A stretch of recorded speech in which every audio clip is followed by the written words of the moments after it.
eu queria agradecer muito pelo convite, dizer que é um grande prazer estar aqui, né, assim, participando desse evento e espero, em algum momento no futuro, poder estar junto presencialmente, quando as condições permitirem.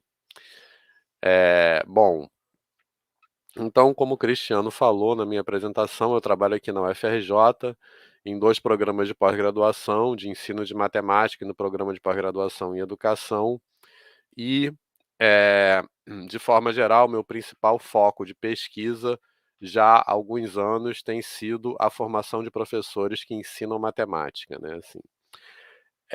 E dentro desse foco dessa área de pesquisa, desse campo de pesquisa no qual eu venho atuando, uma preocupação, né, assim, que eu acho que é bem específica, mas também é bem importante, é o lugar das disciplinas de conteúdo matemático nos cursos de formação inicial de matemática, nos cursos de licenciatura em matemática, né.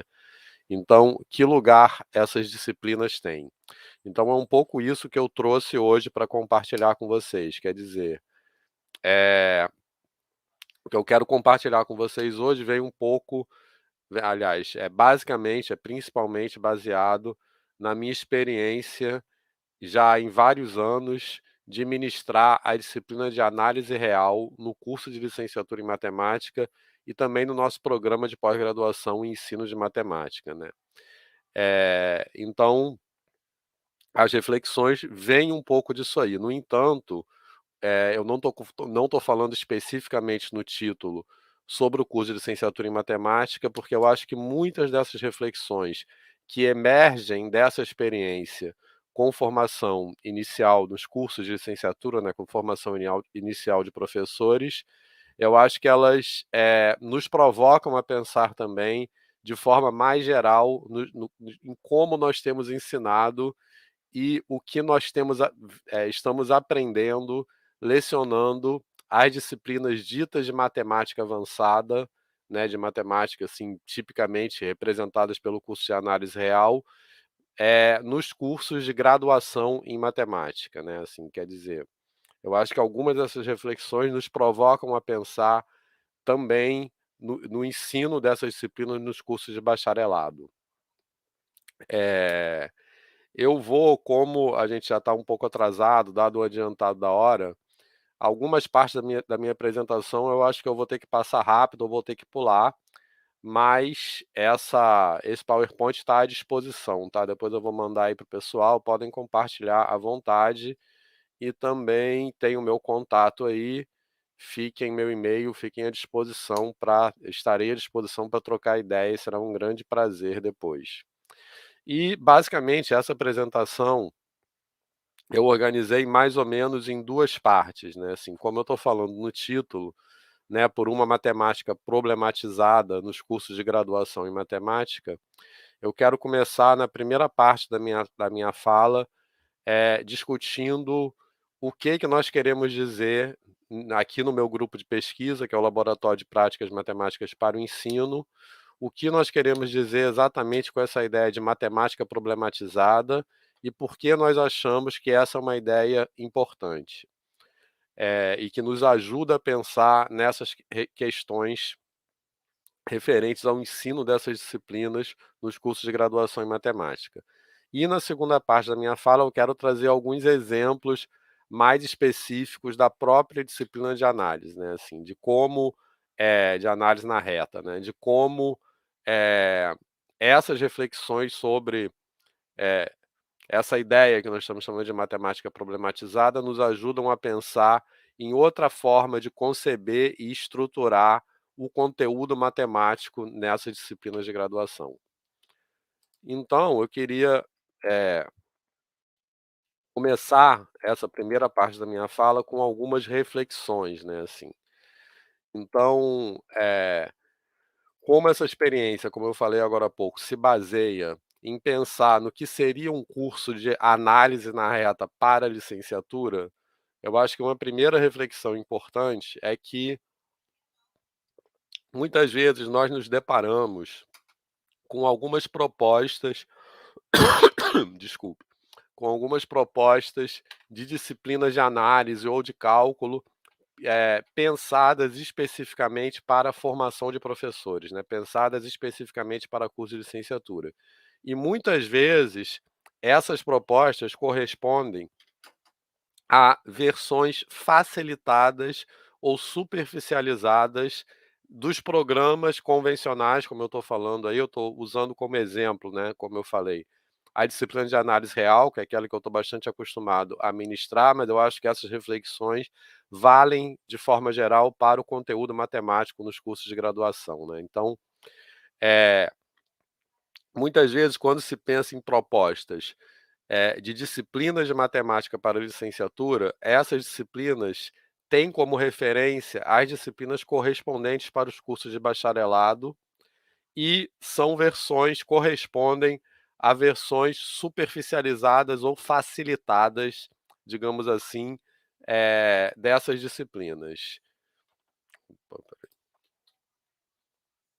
Então, aqui nós buscamos refletir, por um caminho diferente desse, né. Eu defendo que, o caminho para pensar em que disciplina de análise real pode ou não fazer sentido para os cursos de formação de formação inicial de professores de matemática, isto é, para o curso de licenciatura, deve partir de um entendimento da docência como profissão, né, com saberes próprios. Ou seja, eh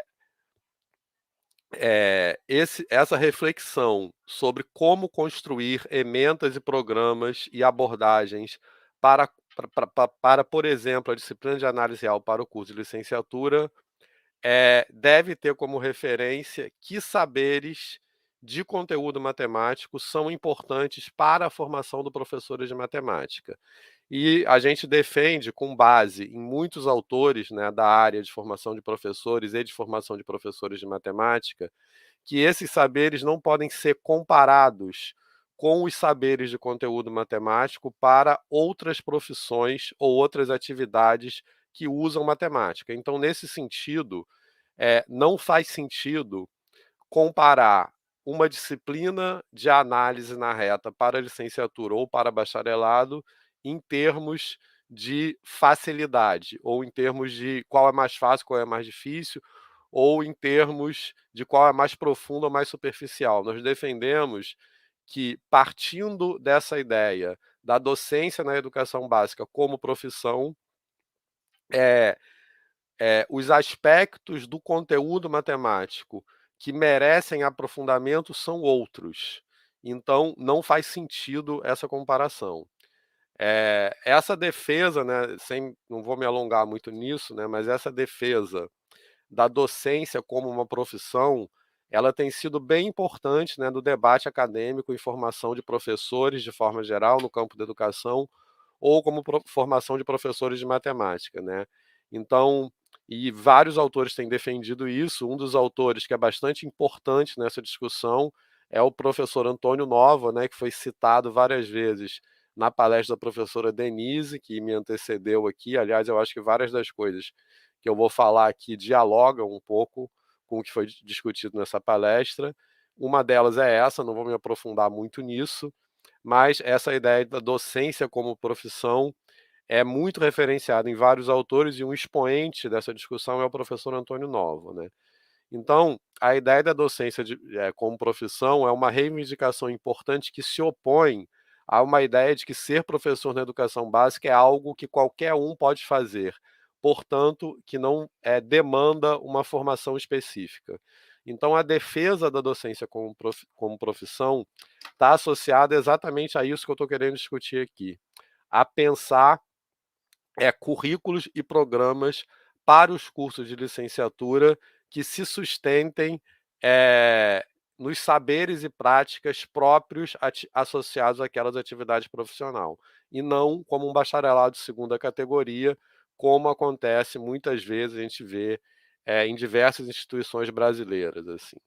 Então, nesse sentido, nós buscamos refletir sobre uma disciplina de análise real articulada com a prática profissional de ensinar matemática na educação básica. Mas aqui eu acho que tem um ponto importante ao qual eu quero voltar na segunda parte da minha fala, que é o seguinte: quando nós defendemos, né, que a formação inicial de professores, especialmente as disciplinas de conteúdo matemático nessa formação inicial, devem ser articuladas com a prática da educação básica, exatamente, eu acho que essa frase é um pouco vaga, né?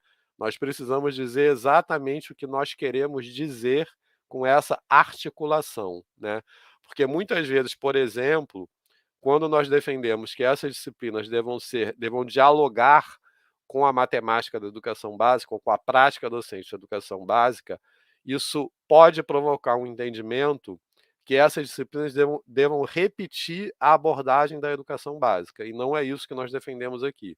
Então, mais para frente, eu quero voltar a falar sobre isso. O que nós queremos dizer com uma disciplina de análise real que se articule com a matemática da educação básica.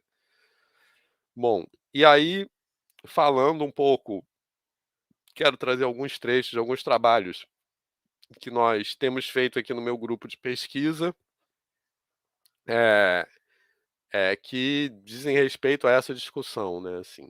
Então, um pouco sobre essa questão, de como pensar nos currículos de licenciatura, né, referenciados nessa literatura de pesquisa que tem falado muito sobre formação de professores.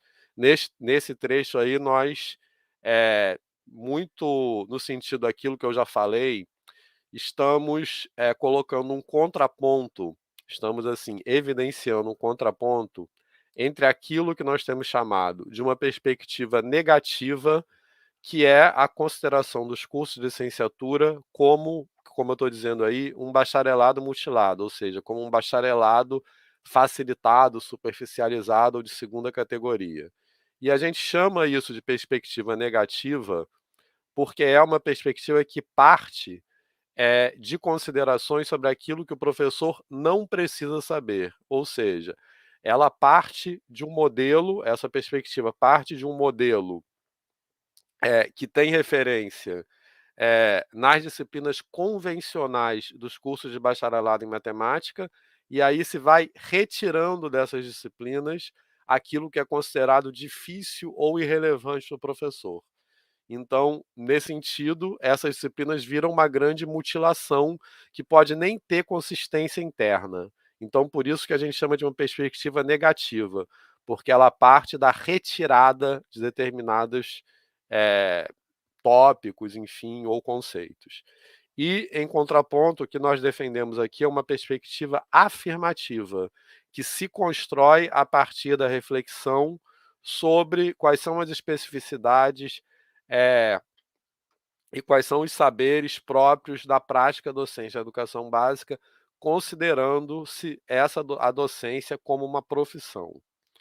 E também uma outra reflexão que eu quero trazer aqui, antes de assim, para abrir algumas provocações, né, para abrir a discussão, é uma coisa que para mim é bastante surpreendente às vezes, de como esse debate sobre formação de professores de matemática ou, como eu falei agora há pouco, sobre ensino de matemática na graduação, se nós quisermos, pensar de uma maneira um pouco mais geral, dentro da própria comunidade acadêmica, ele é conduzido com uma argumentação, bastante superficializada.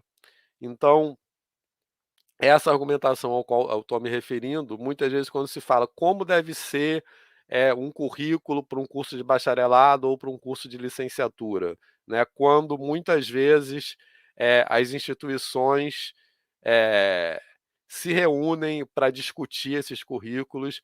Nessas discussões, frequentemente emergem argumentos como esses que eu estou colocando aí, que são argumentos baseados em tradição, que sempre foi assim, então deve continuar sendo assim.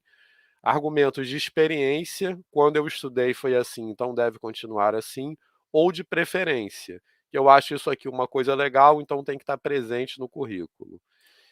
Então esse tipo de argumento, a meu ver,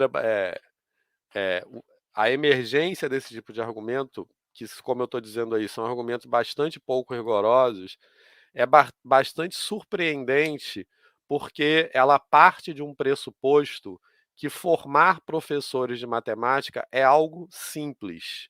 Ou seja, ou formar professores de matemática, ou formar bacharéis, ou formar cientistas na área de matemática. É algo simples, e cuja discussão não precisa ser conduzida de forma rigorosa ou aprofundada. E, em particular, esse tipo de argumento que desconsidera a complexidade das diversas questões envolvidas na formação inicial de professores e no ensino de matemática em nível de graduação, desconsideram essas complexidades e desconsideram, portanto, a educação ou a educação matemática como campos de pesquisa. É como se elas considerassem que é, formar professores é algo simples, então não precisa haver reflexões com o rigor adequado de pesquisa quando se constroem os currículos de graduação em matemática, em bacharelado ou em licenciatura em matemática. É, então, o que eu quero defender aqui também é o oposto disso, né? Assim, que não é simples pensar na formação inicial de professores de matemática, e esse pensamento envolve, né, essas reflexões envolvem, demandam posições epistemológicas e também posições políticas sobre o que nós entendemos por formar professores e o que nós entendemos por educação, né? Para que escola nós estamos formando esses professores e qual é a matemática ou como se devem mobilizar os saberes de matemática nesse projeto político de escola, né? Então, como eu disse, esse debate está longe de ser simples e não pode ser conduzido com argumentos tão superficializados. Então, eu quero trazer um pouco algumas reflexões que contribuem com isso, né? Assim, então, como eu falei, eu quero compartilhar um pouco com vocês o que nós temos chamado no meu grupo de matemática problematizada, e aí eu coloquei essa frase aí que eu acho que é representativa um pouco do que nós queremos dizer por matemática problematizada. Num certo sentido, é, é uma discussão que tira um pouco as coisas convencionais do lugar. E, nesse sentido, a gente pode pensar nesse movimento como um movimento de aquilombamento, porque é um movimento é, que é atravessado por uma intencionalidade e uma disposição em ouvir as vozes daqueles e daquelas que muitas vezes não são ouvidos nos contextos da formação inicial e da própria escola. Então, esse movimento de aquilombamento, né, a gente acho que esse termo reflete bem esse pensamento como um movimento político.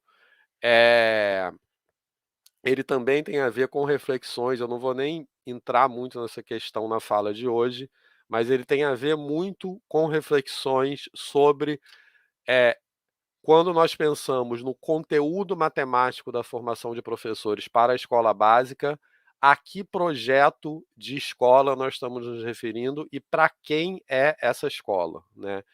E isso, como eu disse, não vou me alongar muito, mas é bastante importante essa discussão, porque esse projeto político de escola, né, uma escola democrática para todos e laica, é o que está em disputa no contexto político do Brasil de hoje, né? Assim, com as ações do nosso antigoverno que tomou o Poder Executivo Federal, né? Então, embora eu não vá entrar muito nessa discussão, tudo que eu vou falar aqui está sustentado nessas reflexões. Então, para começar, eu quero discutir o que nós queremos dizer com esse contraponto entre uma perspectiva que nós chamamos de matemática não problematizada e uma perspectiva que nós chamamos de matemática problematizada, é, nós podemos pensar nesse roteiro, né, que é culturalmente legitimado dentro do ensino de matemática, né, assim. E esse roteiro, eu digo que ele é culturalmente legitimado porque eu acho que, em grande medida, nós somos formados como professores e como professoras para ensinar seguindo esse roteiro, tanto na educação básica e mais ainda na educação superior, né?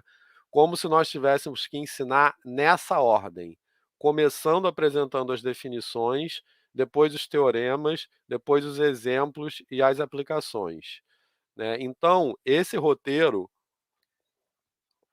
é o que nós temos chamado nos nossos trabalhos aqui no meu grupo de pesquisa de ordem da estrutura, né?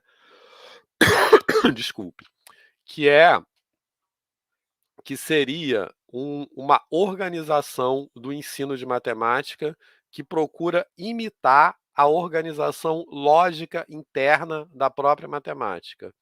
É como se a matemática contemporânea está organizada, né, na sua estrutura formal e lógica, ela está organizada dessa forma, então o ensino tem que relatar, tem que se resumir a relatar essa forma, né? Então ele, muitas vezes, né, nas aulas de matemática na educação superior, em disciplinas como análise, álgebra, geometria, nós começamos a aula enunciando uma definição, né? Assim, muitas vezes nós entramos no quadro e começamos escrevendo definição,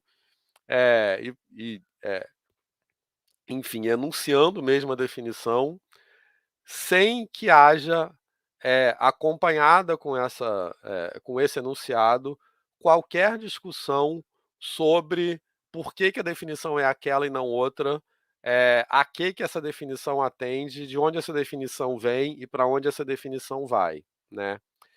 E isso se contrapõe ao que nós estamos chamando aí de ordens de invenção. Por quê? É, Como eu estou dizendo aí, o que nós chamamos de ordem de invenção são as formas por meio das quais a matemática é produzida em suas dimensões históricas e subjetivas, né? Assim, então, em uma dimensão histórica, né, é, essa ordem da estrutura, a gente pode pensar que ela corresponde a um retrato estático de como a matemática está organizada hoje. Mas, em geral, se a gente pensar em como a matemática é produzida historicamente, é quase que em todas as vezes, não é assim que as coisas acontecem, né? Em geral, as definições nesse esquema aí, elas vêm por último. Acho que a minha câmera. Peraí, só um minuto. O som tá ok ainda?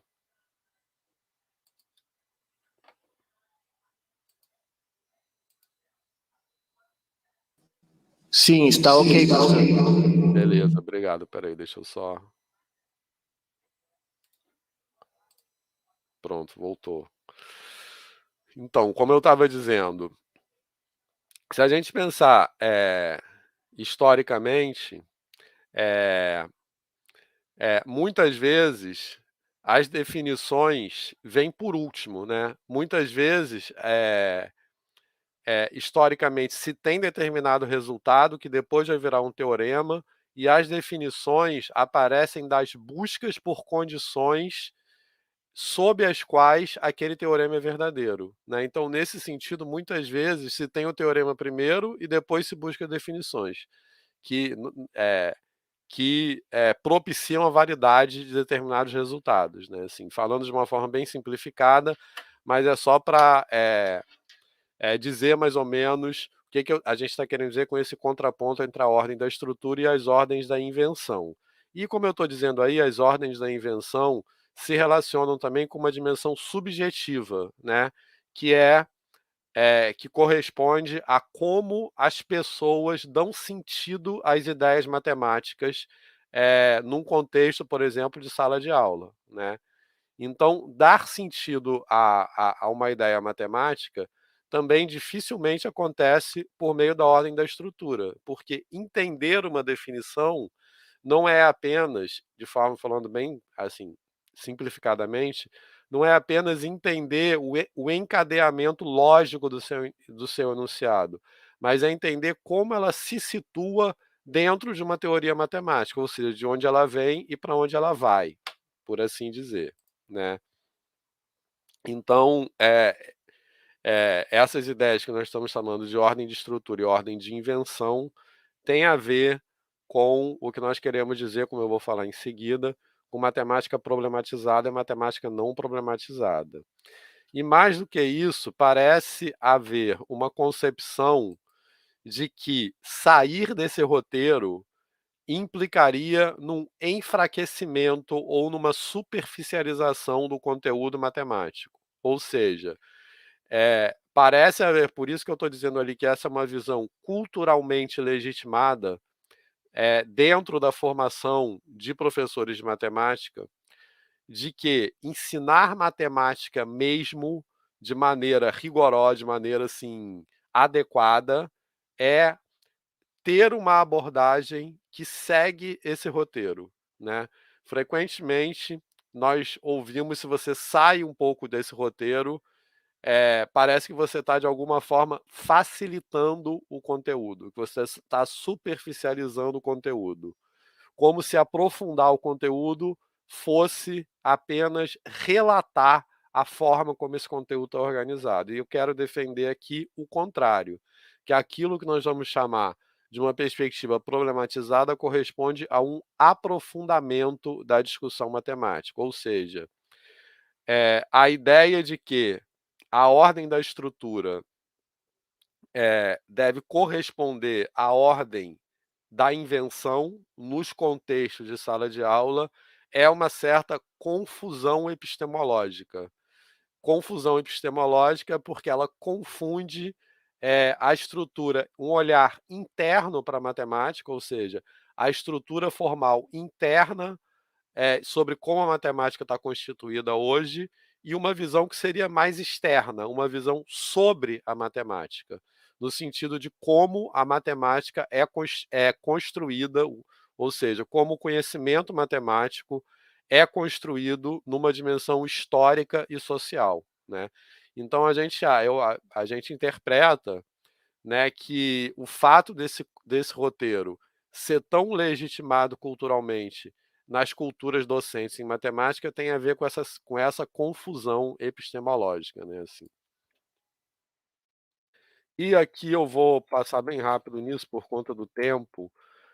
Eu trouxe duas memes que eu acho que expressam bem algumas das coisas que eu quero dizer aqui, né? E que tem a ver com esse contraponto entre matemática problematizada e não problematizada. Essa da esquerda, falando bem rápido, ela retrata aquelas abordagens de matemática que tem tudo a ver com aquilo que eu estou chamando de matemática não problematizada, que é como as coisas, quando as coisas aparecer do nada, né? Então é mais ou menos aquilo que eu falei, né? É, da onde vem e para onde vai, né? Quando uma definição, por exemplo, aparece como um passo de mágica ou um milagre. E a segunda meme, eu acho que tem a ver com uma coisa que eu quero falar daqui a pouco, que é o mito da genialidade, né? Assim, aquela ideia de que a matemática é produzida historicamente por gênios com talento inato e, portanto, ela só é acessível para pessoas que nascem com um determinado talento. Eu quero voltar a isso daqui a pouco. E isso, quando a gente traz isso para o contexto do ensino de matemática, isso impõe uma ideia de competição, que a gente acha que muitas vezes é muito marcante no ensino de matemática. Competição tanto entre os alunos, né, assim, que o professor que se coloca no lugar de descobrir quem é o aluno melhor do que o outro, ou o professor que se coloca no lugar de, como essa meme está dizendo, de mostrar o quanto ele sabe mais do que os alunos. Eu quero voltar a falar sobre isso já já, daqui a pouco. Então, nesse sentido, bem, isso aí eu vou passar porque basicamente eu já falei, só por conta do tempo mesmo. Eu quero agora, continuar assim, ainda nessa primeira parte da minha fala, discutir um pouco esse contraponto entre o que eu estou chamando de matemática não problematizada e matemática problematizada em duas dimensões, né? Uma dimensão que está na epistemologia da matemática, ou seja, aquilo que se entende por matemática como um campo do conhecimento. Então, nesse entendimento sobre o que é matemática mesmo, né, assim, o que é a área de matemática, a gente identifica essas duas perspectivas, não problematizada e problematizada.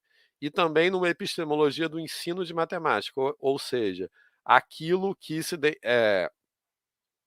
se entende que é ensinar matemática, quais são os objetivos, quais são os compromissos políticos desse ensino. Nesse contexto também, a gente identifica essa oposição entre duas visões, uma problematizada e uma não problematizada. E essas duas dimensões, como eu estou dizendo, também se sustentam ou se alimentam mutuamente. Porque as visões na dimensão epistemológica da própria matemática, sobre o que é a matemática, elas alimentam os modelos, digamos assim, de ensino de matemática. E essa forma como a matemática é ensinada, ela vai disseminando, numa perspectiva histórica, essas concepções sobre o que é a matemática. Então, por isso que eu estou dizendo que elas se sustentam mutuamente. Então, o que nós queremos dizer, né, sobre com matemática não problematizada, primeiro, é uma visão de matemática que corresponde mais ou menos àquilo que eu falei como a ordem da estrutura. Eh, e nesse sentido, eh, nessa visão não problematizada, a categoria central seriam as respostas. Ou seja, as respostas que são expressas como teoremas, né. Então, essa visão que como eu falei agora há pouco, uma visão epistemológica sobre a própria matemática, ela assume, como eu disse, estou dizendo que é uma visão epistemológica da própria matemática, que é uma visão sobre o que é a matemática, qual é a natureza da matemática. Então, ela assume que a matemática é um conjunto de fatos, é um conjunto de verdade que sempre foram e sempre serão da forma que são hoje. Então, as verdades, desculpe que eu tô, esqueci de falar no começo, mas eu acabei de sair de uma covid, mas eu tô sem sintomas já, mas ainda tô tossindo um pouco, assim. É, enfim, mas voltando aqui.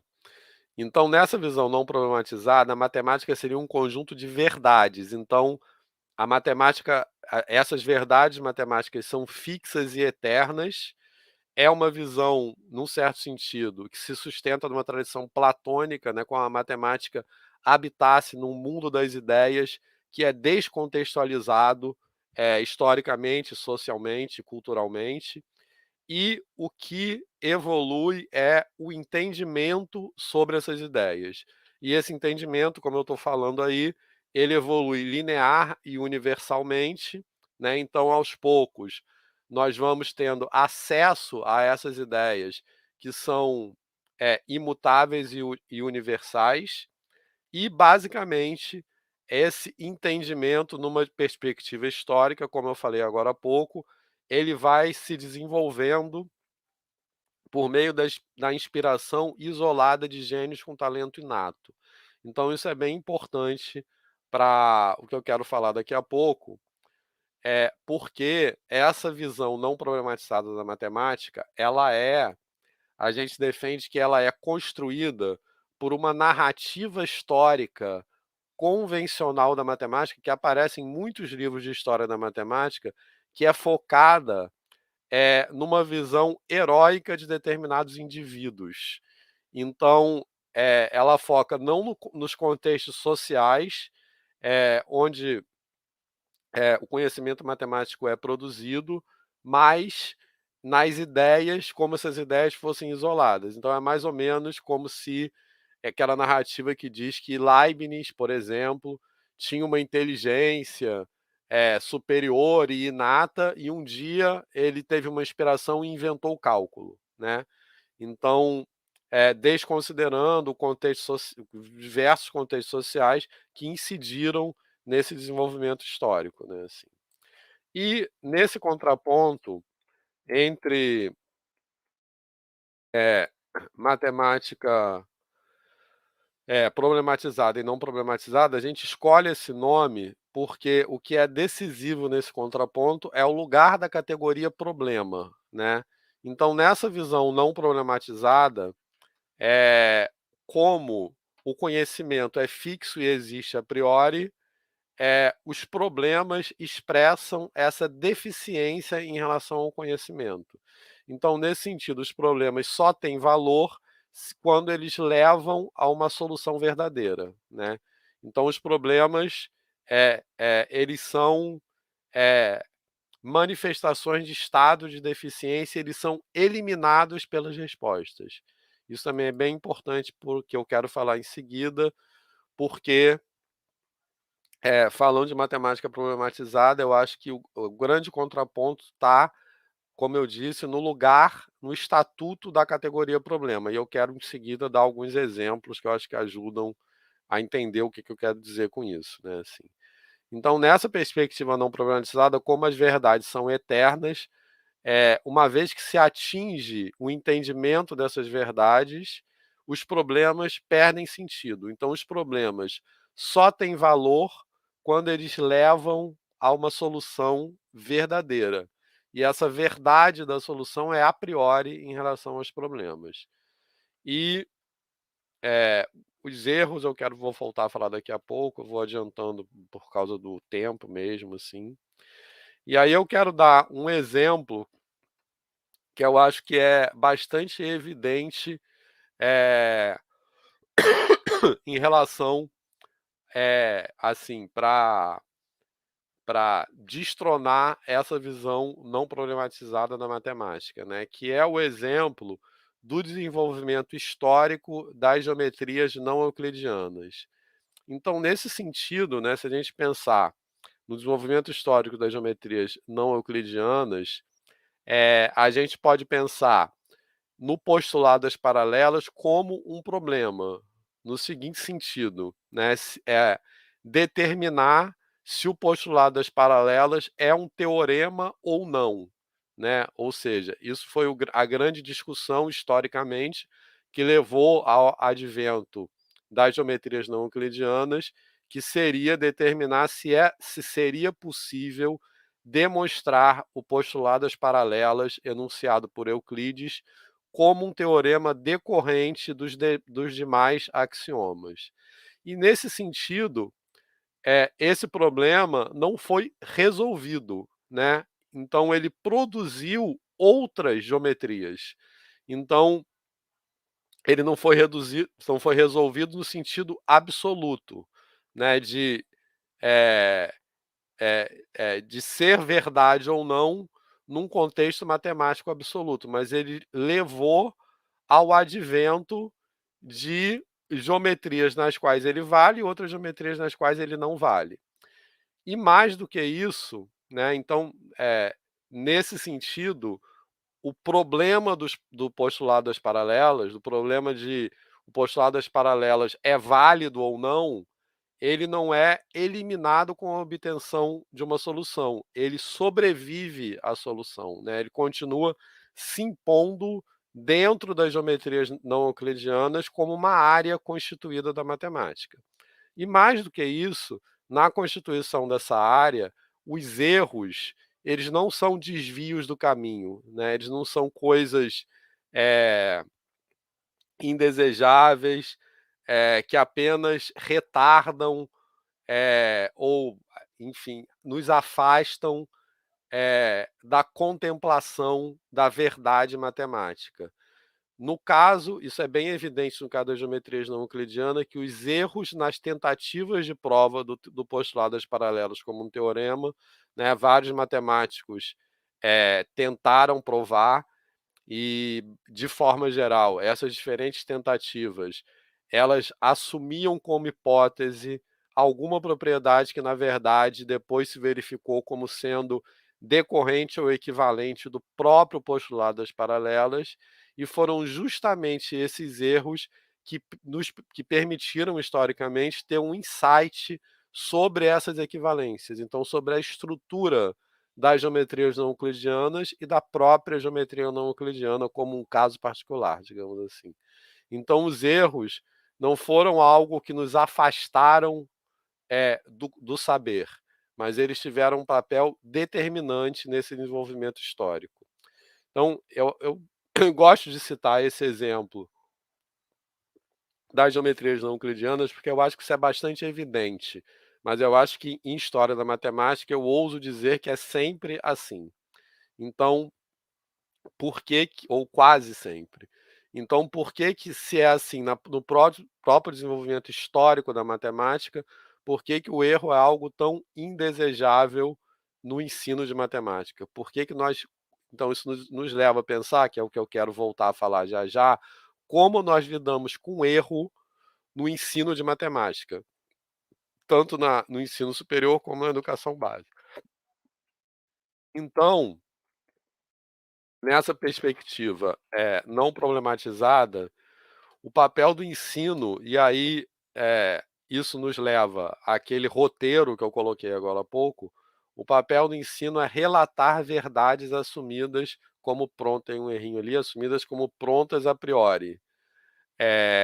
E aprendizagem é um processo, isso também é bem importante, que eu quero falar daqui a pouco, que a aprendizagem, nessa visão não problematizada, seria um processo que leva da ignorância ao saber e que se completa quando esse saber, que é fixo a priori, é atingido. Ou seja, nessa perspectiva, o que eu quero dizer com isso é que, nessa perspectiva não problematizada, a aprendizagem é um processo que acaba, né? É um processo que, como o saber é dado a priori, ele pode ser atingido, a ignorância pode ser eliminada, e quando isso acontece, a aprendizagem termina. Então, é como se fosse possível saber tudo sobre determinado assunto ou sobre determinada ideia. E nesse contexto, o erro e o não entendimento são interpretados como manifestações, como incapacidade de repetir aquilo que é dito, né? Porque como ensinar é relatar, errar é uma incapacidade de repetir esse relato, e que são atribuídas a deficiências cognitivas ou sociais, eu acho que esse social é bem importante, dos próprios aprendizes, e isso, a última frase também acho que é bem importante, pelas quais eles próprios são culpabilizados, né? Assim, então, muitas vezes nós, como ensinar matemática nessa visão é relatar verdades, então o ensino é tão melhor quanto mais preciso é esse relato. E o aluno que erra é culpa dele, por ele ter essa incapacidade de ser fiel a esse relato. Então, eu vou dar uma adiantada nisso também, só por conta do tempo. Então, acho que isso aqui também é bem importante. Nessa perspectiva não problematizada, então, o trabalho do professor seria reconhecer os alunos talentosos e separá-los dos fracos. Então, como eu falei agora há pouco, essa perspectiva não problematizada, como a matemática é vista como algo que é produzido historicamente pelo trabalho isolado de gênios com talento inato, e só é acessível aos alunos que têm esse talento inato, então o papel do professor é simplesmente reconhecer esse talento. Então é uma coisa que eu acho que é muito determinante nas aulas de matemática ainda hoje, né? Assim, essa ideia de quem é o aluno bom e quem é o aluno fraco, e que nós muitas vezes dividimos, separamos as turmas de acordo com essa perspectiva, que é uma perspectiva de competição, né? Assim, e aí eu quero... esse comentário acho que é importante, eu não vou me aprofundar nisso nessa fala de hoje, mas eu acho que isso nos leva a uma discussão que relaciona essas questões sobre matemática não problematizada com questões de decolonialidade, questões sociais, questões da constituição histórica do país, mas a ideia de talento é enviesada culturalmente, no sentido de que essa visão do aluno talentoso depende de questões de raça, de identidade de gênero, de orientação sexual, de posição social, de crença e ideologia. O que eu quero dizer com isso? Como eu disse, não vou entrar muito nessa questão aqui, mas o que eu quero dizer é que existe uma imagem idealizada do que é um aluno talentoso em matemática, né? E esse aluno talentoso, essa imagem idealizada do aluno talentoso é uma imagem de um aluno homem, branco, de classe média, hétero e cis. Então, é nesse sentido que essa abordagem de matemática não problematizada, por essa escolha, essa idealização do aluno idealizado, como eu estou dizendo aí, atua como um filtro social. Então, assim que essa visão de talento ou de inteligência em matemática atua preservando determinados padrões de poder e relações de subordinação estrutural, como eu estou falando aí. Por outro lado, o que nós queremos dizer com matemática problematizada, falando primeiramente numa dimensão epistemológica da própria matemática, tem a ver com uma visão da matemática que corresponde a, como eu falei agora há pouco, às ordens da invenção. Então, ao contrário da visão não problematizada, isso seria uma concepção de que os problemas são a categoria central e não as soluções. E esses problemas, eles não são eternos, ao contrário, eles são situados socialmente, mas eles determinam essa ordem da invenção. Então, não existe uma relação direta entre os problemas e as soluções, no sentido de que os problemas só têm valor quando eles conduzem a uma solução. Então, os problemas têm um valor em si, independente deles conduzirem ou não a uma solução. E, de novo, quero dar outro exemplo em seguida, mas eu acho que aquele exemplo da geometria euclidiana, ele ilustra um pouco o que eu quero dizer com isso. Então, os problemas, eles não são uma deficiência do saber, eles são o próprio saber. E isso, em seguida, essa perspectiva epistemológica da matemática vai deslocar também o lugar do erro no ensino de matemática. Então, nesse sentido, o ensino de matemática, numa perspectiva problematizada, instaura outras ordens, porque que que a gente está chamando de ordens da reinvenção. Porque quando as ideias matemáticas são ressignificadas pelos sujeitos e nos contextos, dentro das salas de aula de matemática, por exemplo, a gente pode pensar que elas são reinventadas. Então, ensinar não é relatar ideias que estão prontas, porque essas ideias estão sendo sempre reinventadas. Então, os problemas não têm sua potência apagada pela obtenção de uma solução.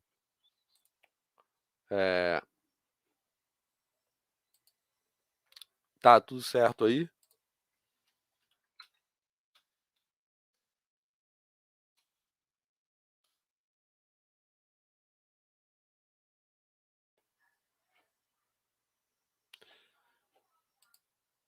Então, como eu falei, eu quero dar... Beleza, que a imagem sumiu aqui para mim. Mas... Não, tranquilo. Então Tá eu ok. quero dar... Pronto. Então eu quero dar um exemplo, que eu acho que também é bem importante, disso que eu acabei de falar, já chegando na segunda parte da minha fala, que é falando especificamente do ensino de análise, assim, né. Então, um exemplo, do que eu quero dizer quando eu digo que os problemas têm um valor em si, independente do fato deles conduzirem ou não a uma solução, a uma resposta, e que resposta é essa, né. Eu quero dizer que o fato de nós obtermos uma resposta para a pergunta não elimina ou diminui a potência dessa pergunta. Então eu quero dar, um exemplo disso, assim, que é isso aí. Dados um segmento AB e uma unidade de medida U, é sempre possível determinar uma subdivisão de U que caiba um número inteiro de vezes em AB. Então, qual é a resposta dessa pergunta? É sim ou não? Eh, a resposta dessa pergunta, né, isso aí tem a ver com uma ideia de incomensurabilidade, né, na Grécia, na matemática grega, na matemática euclidiana, e basicamente, quando nós queremos medir o segmento AB com uma unidade de medida, e quando nós conseguimos subdividir essa unidade de medida, eh, achando essa subdivisão que cabe um número inteiro de vezes no segmento AB, falando isso em termos da matemática contemporânea, isso quer dizer que a medida do segmento AB em relação à unidade U é um número racional. Então, nós podemos olhar para essa pergunta pensando, digamos assim, com a intuição ou com a memória, ou com a memória no sentido com aquilo que nós já sabemos. Então, como professoras e professores de matemática, do lugar onde nós estamos, é já sabendo o que nós sabemos de matemática, provavelmente nós responderemos que a respo é que essa pergunta é "não". Porque se a resposta para essa pergunta fosse "sim", quer dizer que não precisariam existir números irracionais. Os números racionais dariam conta da medida de qualquer segmento, né. Então, como nós já sabemos que existem números irracionais, números irracionais, eu acho que isso nos leva a responder essa pergunta, né, como "não", nem sempre isso é possível. Agora, nós podemos também fazer um exercício de pensar com a intuição, tentando esquecer provisoriamente aquilo que nós já sabemos. E se nós pensarmos com a intuição, é a resposta "sim", ela pode parecer ser mais intuitiva do que a resposta "não". Porque pode ser muito intuitivo que nós podemos subdividir essa unidade U num pedacinho bem pequeno, 1000 vezes, 1.000.000 de vezes, 1.000.000.000 de vezes, não é possível que não vai ter uma subdivisão bem pequena da unidade U, que alguma hora eu vou conseguir colocar um número inteiro de vezes dentro do segmento AB. Então, que eu quero dizer com isso? Que o fato de nós já sabermos que a resposta dessa pergunta é "não", e o fato de, na matemática contemporânea, já haver uma construção formal bem consolidada para o conjunto dos números reais, e que garante que, nesse sentido, a resposta para essa pergunta é "não", isso não diminui a surpresa e a potência que está contida nessa pergunta. Então, uma abordagem de matemática problematizada é aquela que não, desconsidera essa potência, que, como eu disse, não é eliminada pelo conhecimento de uma resposta.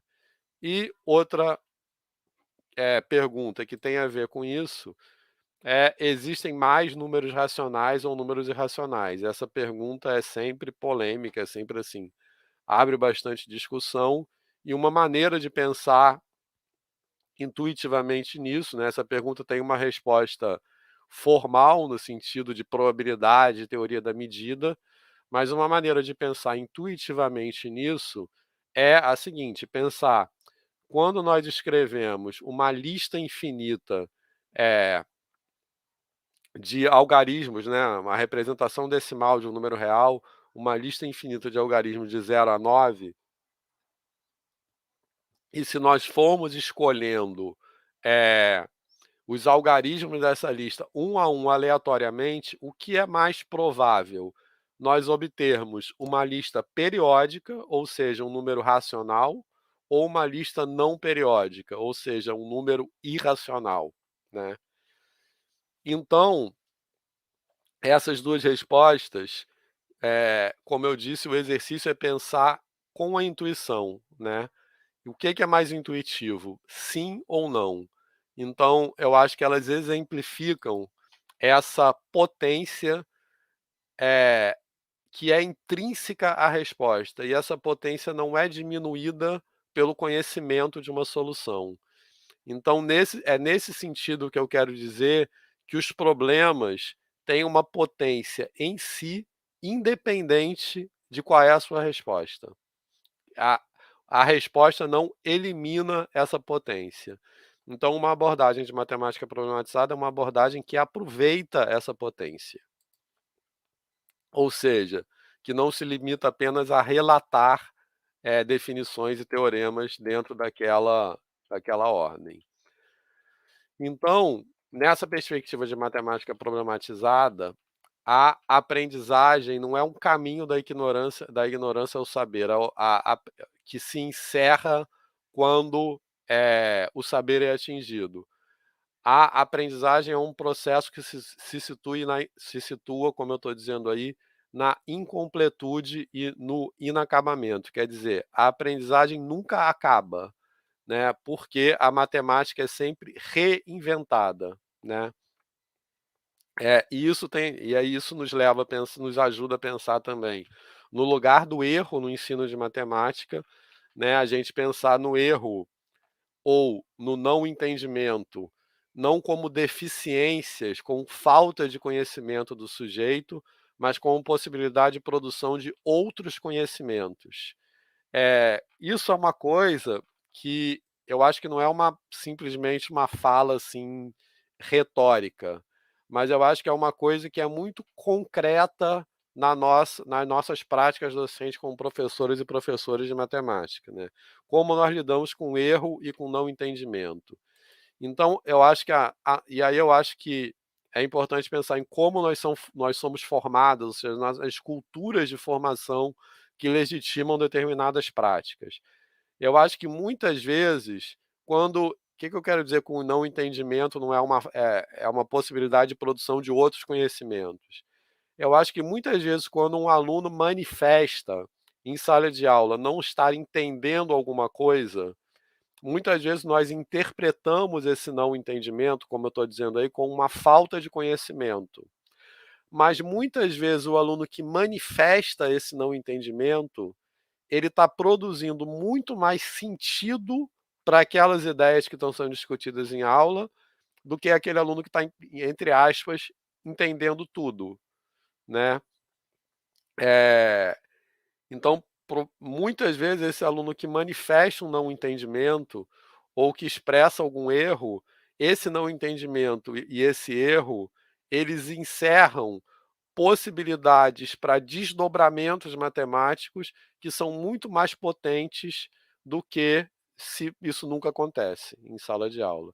Então, nesse sentido ou seja, o aluno que fala que não entende alguma coisa que nós falamos como professores, muitas vezes ele está entendendo algo do qual nós mesmos não nos damos conta, né. Isso é algo que eu tento levar muito a sério na minha prática docente.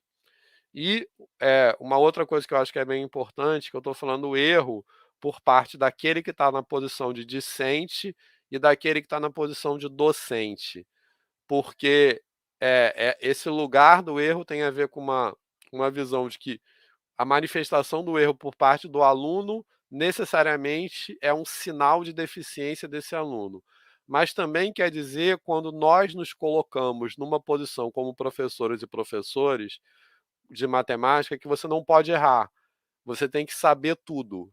Então, essa posição que nós nos colocamos como alguém que sabe tudo, né, de determinado assunto, que não pode errar, não pode não entender, ou não pode ter um entendimento aberto de algo, é uma posição que pressupõe que a aprendizagem é algo que acaba, ou seja, que é possível saber tudo sobre algo, né, sobre determinado assunto. E é uma posição que separa muito o aluno do conhecimento, né? É uma posição que afasta o aluno da aprendizagem, na verdade. Então, esse lugar do erro ele tem a ver também com a importância que nós defendemos do professor e da professora se colocarem num lugar de vulnerabilidade. Ou seja, é outra dinâmica é, entre professor e aluno dentro da sala de aula mesmo, que é assim, não tem problema ser vulnerável, não é ruim ser vulnerável nesse sentido.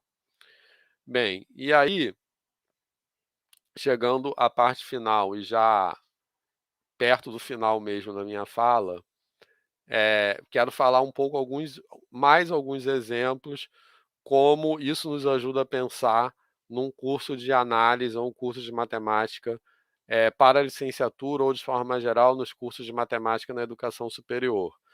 E aí eu ponho essa imagem aí, que eu acho que é uma imagem que eu acho bem legal, que eu achei na internet, mas que ela representa ir contra aquilo que é entendido como convencional, ou fazer aquilo que tem sido proibido, né? Então, voltando àquilo que eu falei no começo, pensando nessas reflexões de uma matemática problematizada como contraponto a uma matemática não problematizada, o que quer dizer quando nós defendemos uma disciplina de análise real para o curso de licenciatura em matemática que seja articulada com a matemática da educação básica?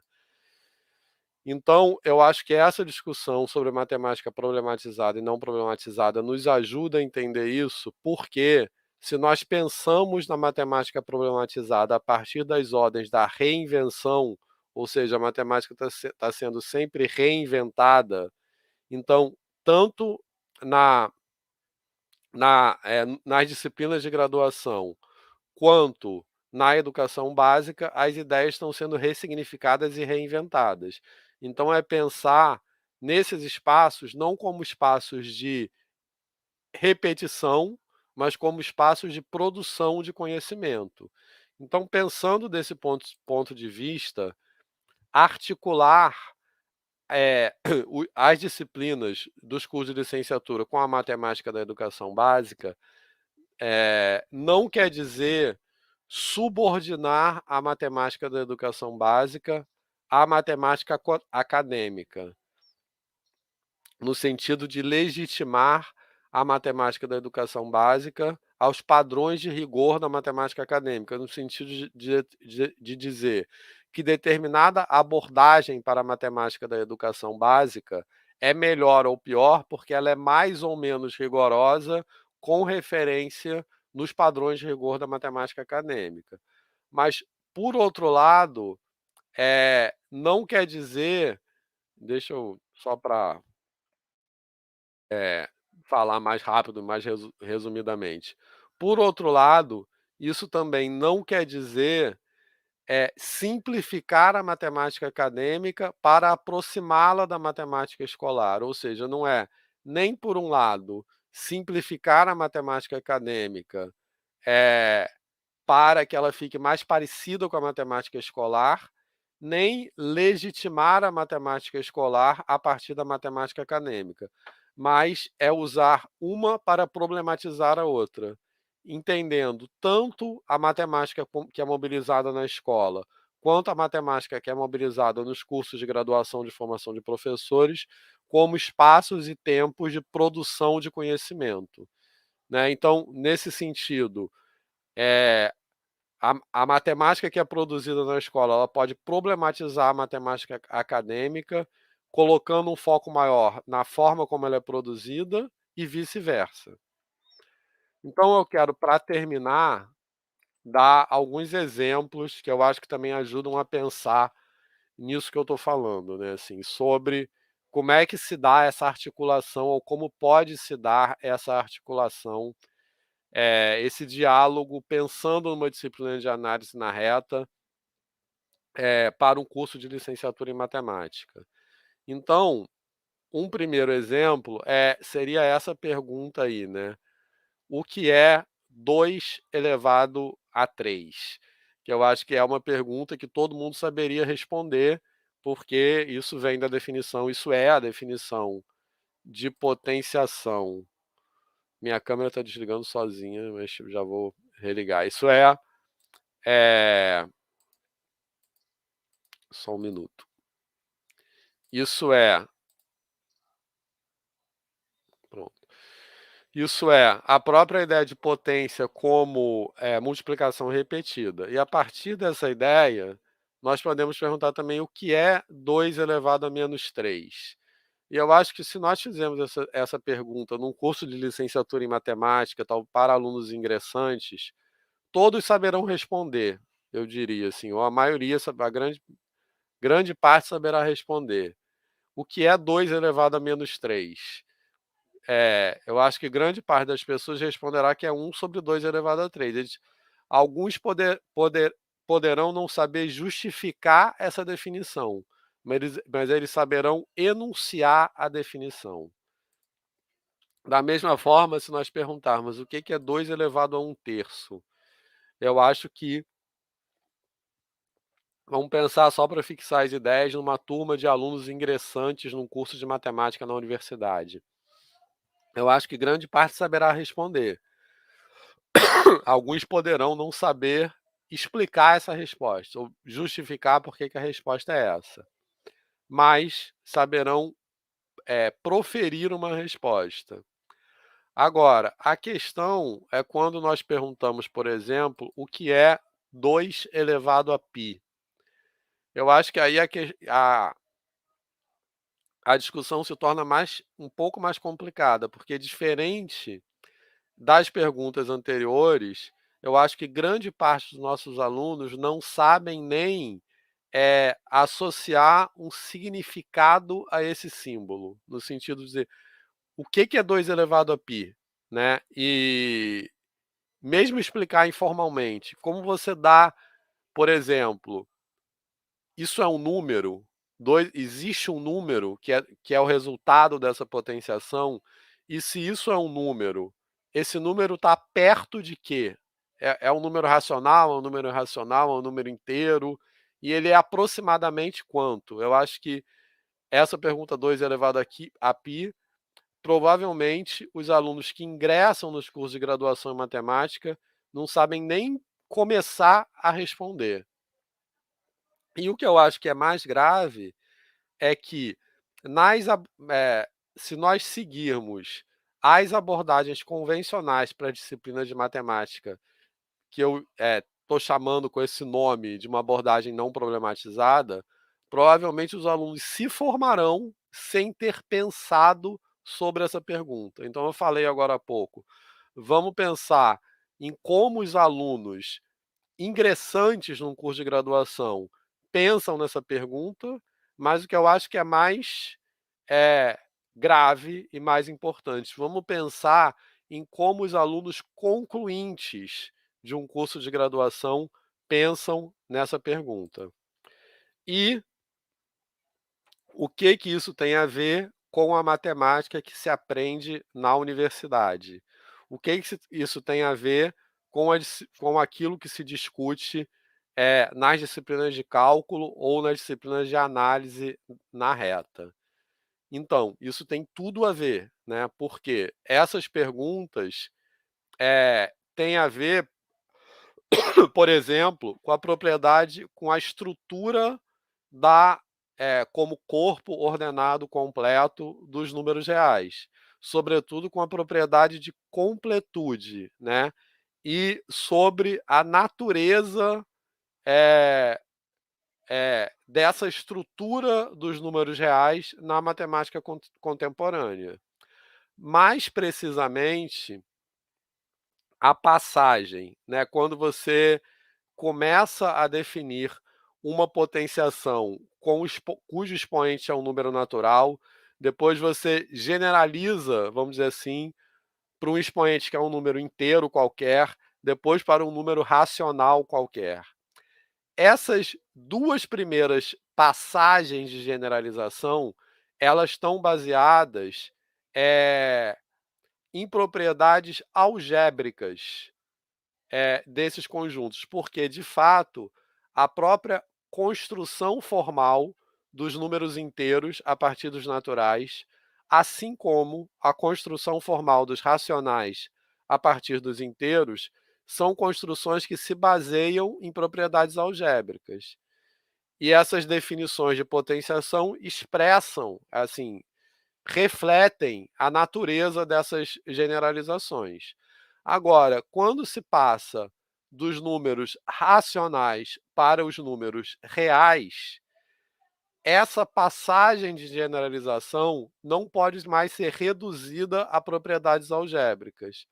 Necessariamente, a passagem dos reais para os racionais envolve algum processo topológico, ou seja, algum processo de aproximação infinita,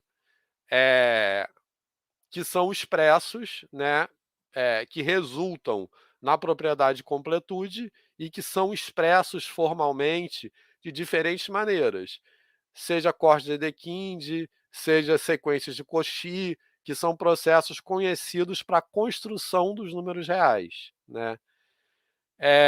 Então, como eu estava dizendo agora há pouco, é muito provável que um aluno conclua um curso de licenciatura em matemática ou mesmo um curso de bacharelado em matemática sem nunca ter tido a oportunidade de refletir sobre essas questões.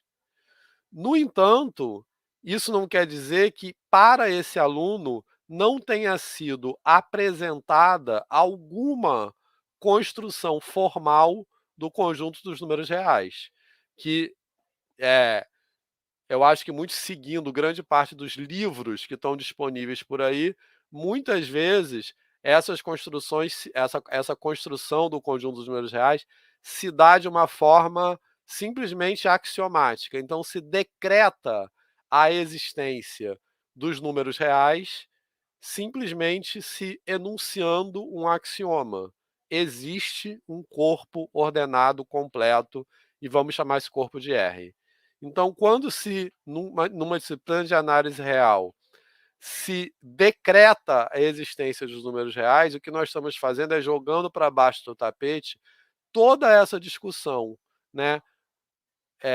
Como é a passagem de N para Z, de Z para Q, e como essas passagens diferem em natureza da passagem de Q para R.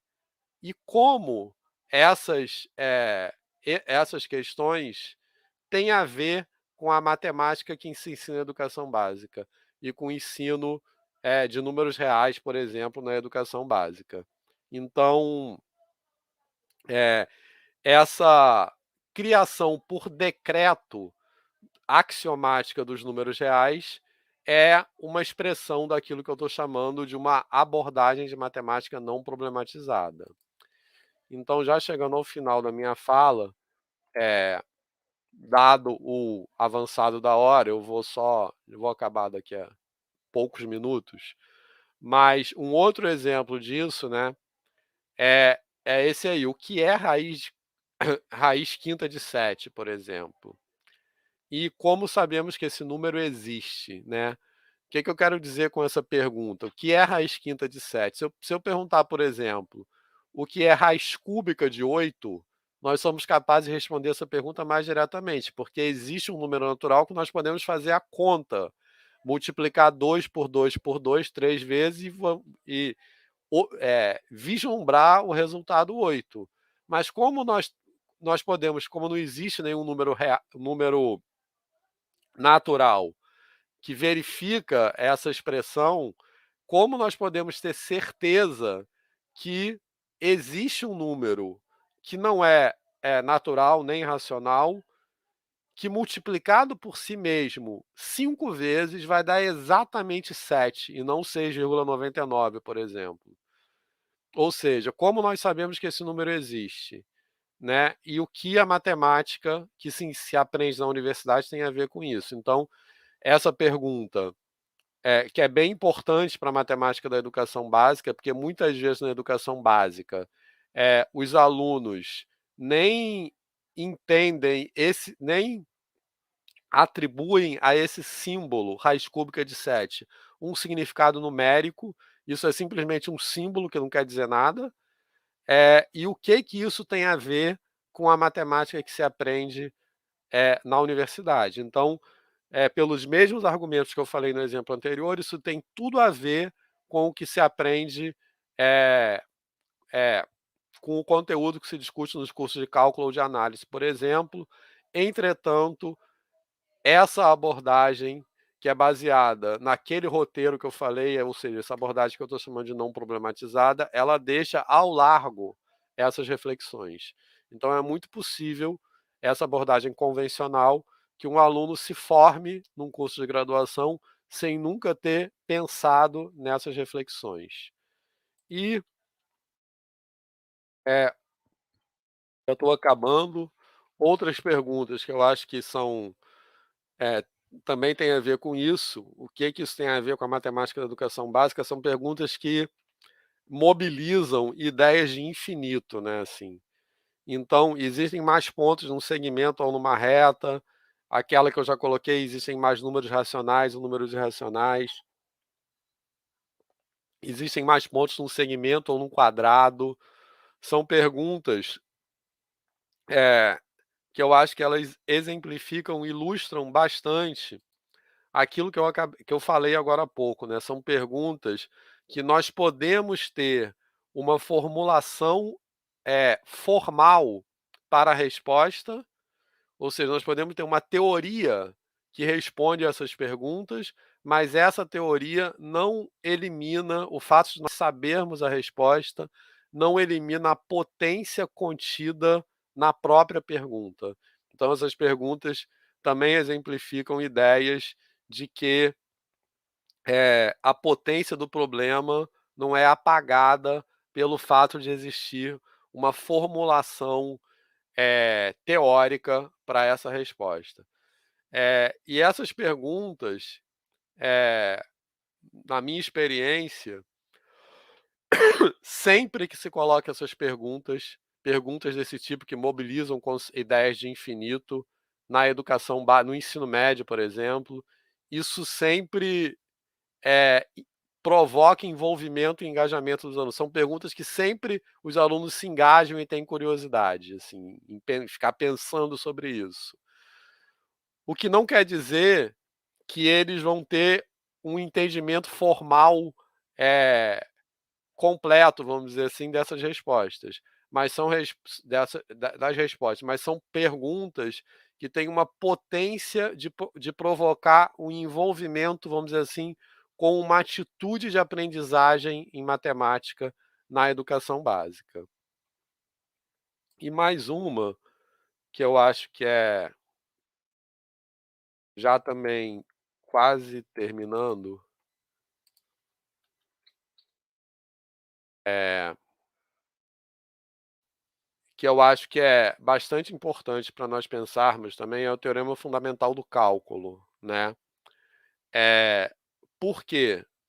Normalmente nos cursos de cá assim, convencionalmente, né, nos cursos de cálculo, a ideia de derivada, ela fica muito associada a unicamente associada a uma ideia de inclinação da reta tangente, eh, que, eh, que também deixa, ao largo, eh, outras discussões com uma ideia de aproximação linear local, ou uma ideia de taxa de variação média, de taxa de variação local.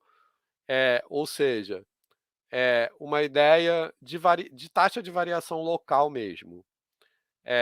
Por outro lado, o conceito de integral fica muito associado à sua interpretação geométrica como área, que restringe um pouco uma discussão que pode ser mais ampla sobre uma ideia de integral como acumulação global.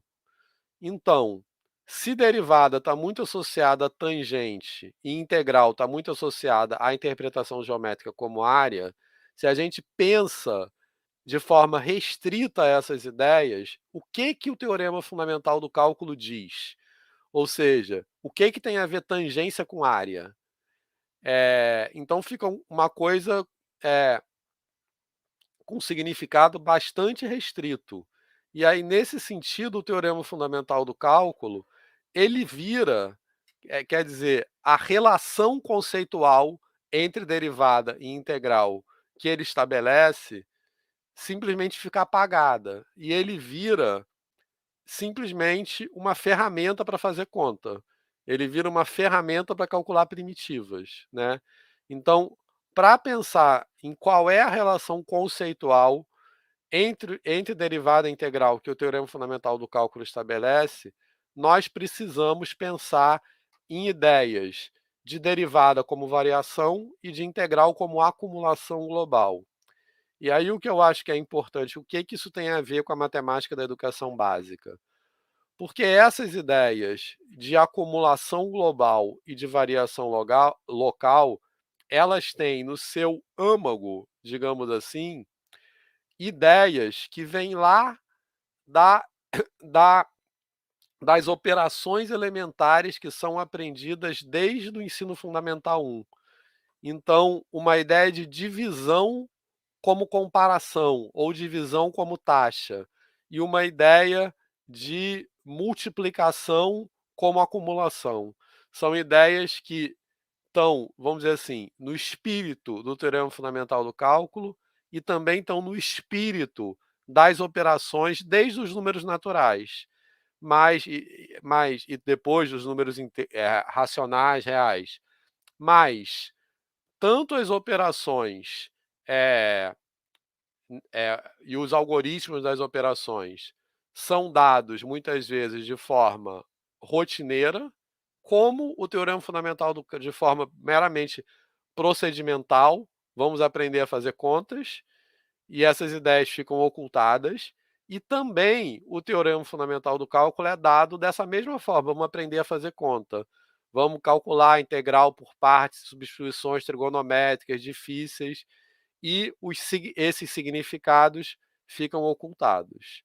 Então, o que isso tem a ver com a matemática da educação básica? É... Bem, e aí, para terminar,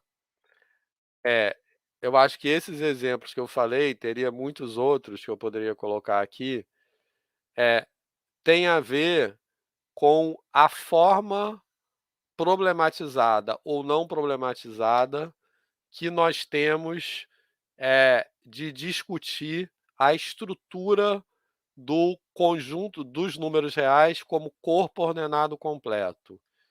Então, muitas vezes, como eu falei agora há pouco, nos cursos de análise na reta, os números reais são a existência dos números reais é decretada feita por decreto, né, assim, por meio do enunciado de um axioma, né, que simplesmente diz: existe um corpo ordenado completo, sem que se discuta o que quer dizer ser corpo, o que quer dizer um corpo ser ordenado e, sobretudo, o que quer dizer ser completo e o que a completude implica. E qual a importância dessas questões na matemática contemporânea, né? Então, para fechar a minha fala, eu diria que muitas vezes existe, ou seja, a estrutura das disciplinas de análise real se baseia implicitamente numa suposição que tudo o que você precisa dizer sobre os números reais nessa disciplina é de que existe um corpo ordenado completo. A posição que eu estou defendendo, a partir dos argumentos que eu compartilhei aqui é mais ou menos o contrário disso. Nós precisamos problematizar cada pedaço dessa afirmação. Então, vou ficar por aqui, agradecendo mais uma vez o convite e a oportunidade. Se tiver alguma... Escuta, professor. Sim. Acho que está sem áudio. No notebook está sem áudio. Eu tô escutando vocês. Não, nós não ouvíamos, mas agora ouvimos.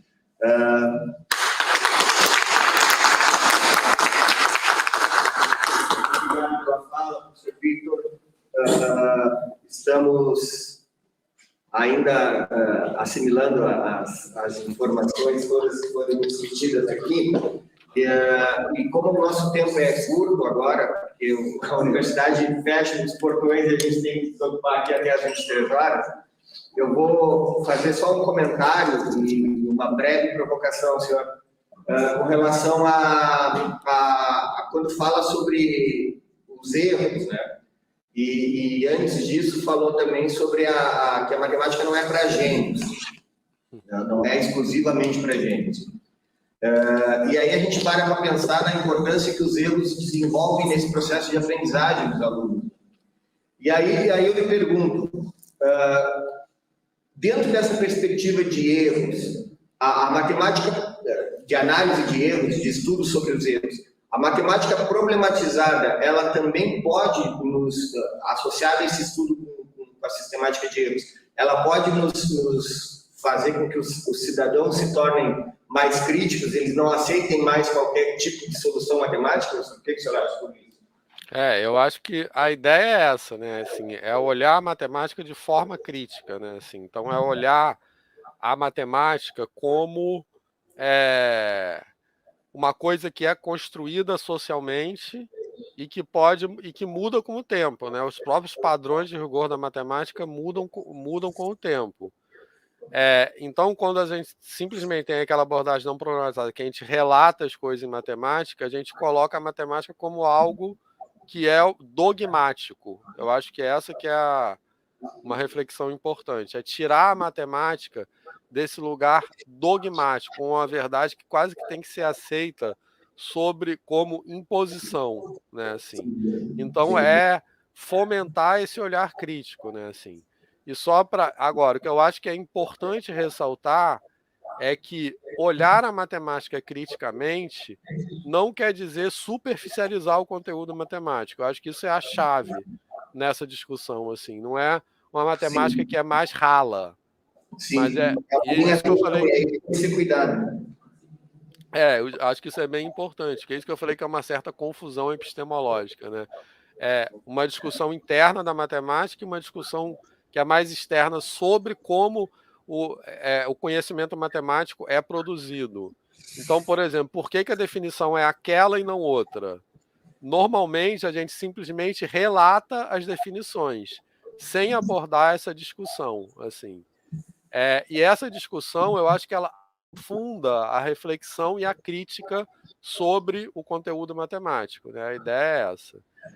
Inclusive, só para terminar, acho que uma reflexão importante é que quando a gente ensina matemática ou ciência de uma forma não problematizada, como eu falei agora, a gente pode pensar com uma forma dogmática, simplesmente expondo verdades.